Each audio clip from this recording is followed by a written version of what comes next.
Good. Oh my god. Good morning, guys. Happy Monday. Hopefully, we are feeling good. Growing a positive mindset. Another Monday in the bag. That's when we know we are on to a new week. And today, I'm going to talk about why your morning matters and one thing that you can do that's going to take a rippling effect. And it's something that I actually, I'm going to admit it, I never used to do at all. However, I actually always do it now because I know that it just has that sense of calmness, sense of order. It just makes you feel good, and it's a small task. It's not going to take any longer than 60 seconds, really, right? And as I says, it just takes that rippling effect. So I have always been a big advocate on why you're like having a morning routine. As I witness, like Franny, he has a better morning routine now, but over the years he just used to always snooze his alarm, roll out of bed. Before you know it, you've got a chaotic morning. You've started your morning very stressed. Whereas we want to start our morning in the less stressed as we can, right? Especially if you're someone who's got children, you know what it's like. Like, you have to get your shit in order and you tackle mum life in a much more positive way. So, your morning matters. Something I always bang on about is how your morning matters. I'm a big advocate in filling your own cup up. And it's something I was talking about to Catherine about the other day there, like how doing something for yourself is something that I'll always do. Is I do something for myself before I am a mum, before I am a wife, before I am a coach. Like, I always do something that's going to make me feel better. Whether that is simply going out a walk, whether it's sitting having a can of Monster or a coffee, whether it is just making my bed, going in a shower, training, running, whatever it may be. Like, I'll always prioritise a bit of me because it makes me be able to handle the rest of the day in a much more calmer state and a more positive state of mind. So what you choose to do first thing in the morning does decide how the rest of your day will follow in most cases. Now, I'm not saying that everybody's going to be able to go out and train in the morning. Some people don't have that, they might have a responsibility and they are handling it on their own. But there's stuff that you can do in your house. You don't need to leave the house. That's just going to make you feel so much better. So if you're someone that isn't organised, as I says, this was Franny, who snoozed their alarm, then I can almost guarantee you're starting your day stressed, rushing around and chasing your tail. And you'll forget the things that will actually set you up for the day. You're also not allowing yourself to start feeling your absolute best. So if you're someone who's snoozing your alarm, you're then not giving yourself enough time to get ready for work. Maybe you can't go for the shower because you're running out of time and you have to do a wee council wash in the sink. Or maybe you've just like, oh fuck, I don't have time to do my hair, put my makeup on. Or you don't have your outfit organised and then you have to wear something that you're just like, oh my god, I feel shit in that. As I says, these wee small things make the massive difference. But research has shown is that if there's one thing that you can do every morning that's going to create a rippling effect, and it's making your bed. And I'm going to explain why. So, how can making your bed every morning help you? So before you've even started the day, you've actually accomplished something. And as I always say, it's the small wins that set the tone, they show you the accomplishment, and they set the momentum for the rest of your day. Consistently making your bed every morning, a small task over time, allows you to show yourself that you can adhere to your commitments. You can show up for these things. And over time, these small commitments, I've not spelled that right. These small commitments make it easier for you to stick to your bigger commitments. So a tidy environment declutters your mind, it creates a sense of calm and order, allowing you to feel more in control. There is nothing worse than, like, I feel it, right?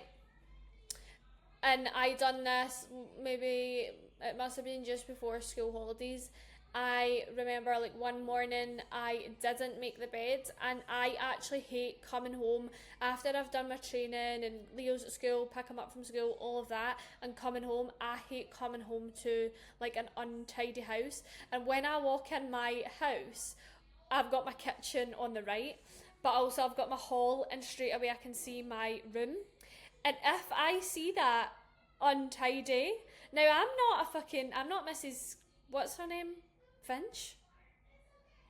What's her name again? That, Blanche? No, that's not it. The tidy woman that everyone was obsessed by. I'm not somebody that, like, does all that.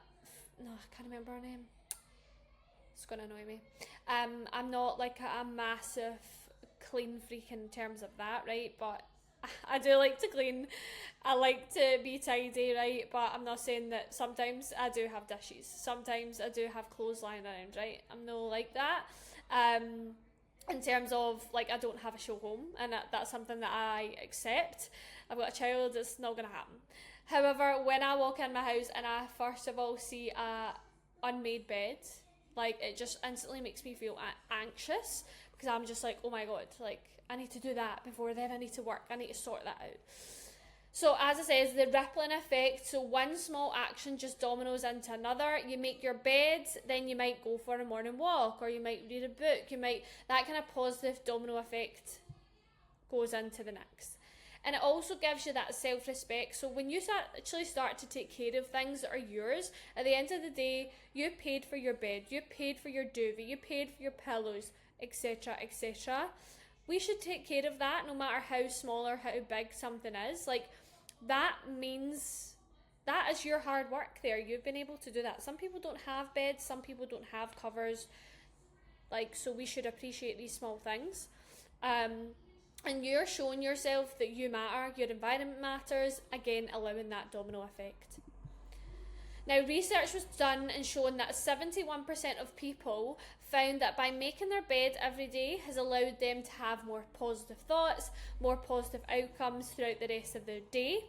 And that 30% of people found that a cleaner space allowed them to be more productive within their work. So maybe someone is working from home, say, and when they do spend that bit of time of quickly tidying, they think that makes them be more productive. Obviously, that's what that means. Some people question, and again, I used to be like this, and it's funny because my mum actually showed me a picture from when I was younger, and I used to be so messy, and there was a picture of me standing in my room. I must have only been like 13 or something, and she had pulled everything into the centre of the floor, like all my clothes, just all my shit everywhere, and I was just standing there posing as if I was so fucking proud of it.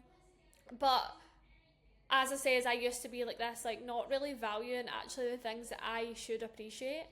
So I used to be like, why make my bed when I'm just going to get back into it at the end of the day? Like, what is the point? However, making your bed is more than just a chore.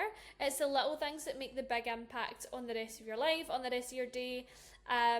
Again, people might be like, it's a small thing making your bed, but it has such a positive effect off the back of it. So when you make your bed, you're not only organising your space, but you're also sending a message to your brain, to your mind, that you actually are capable of achieving your goals.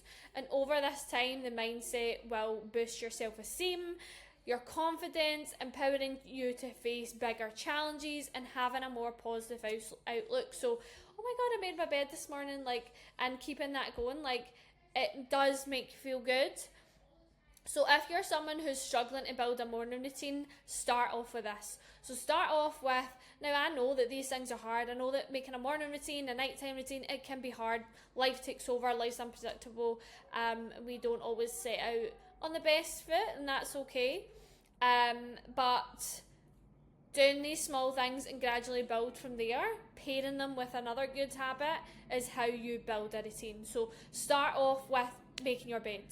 Do that for 5 to 7 days. Then start to pair it with making a bed and going for a shower. And then start to pair it with making a bed, going for a shower, sitting down, having a coffee. And gradually over time, You're going to create a morning routine that makes you feel good and it starts the day off well by just one small habit. And what I've said on the end is that, as I always say, it's honestly the little things that mean the most. It's the little things that we should prioritise more. So today and forevermore, I want you to start making your bed and see how the rippling effect kicks in. So what I'm going to do now, because I have not made my bed yet, is I'm going to go and make my bed nice. Now, you don't have to have the fucking... this is really annoying me that I can't remember this woman's name. Oh my god, it's like on the tip of my tongue. Can't remember. Oh my god, it's so annoying.